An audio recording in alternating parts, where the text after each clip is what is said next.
How flexible are you? Not just physically, but mentally.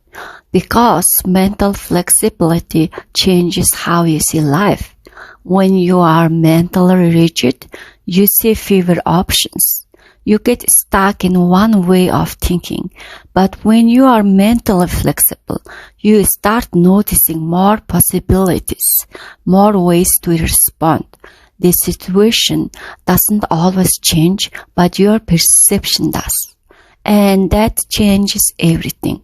You stop reacting the same way every time. You start adapting instead of resisting. When you are mentally flexible, you can see opportunities where you didn't see them before. Maybe flexibility is not just about the body. Maybe it's about how open your mind is to life.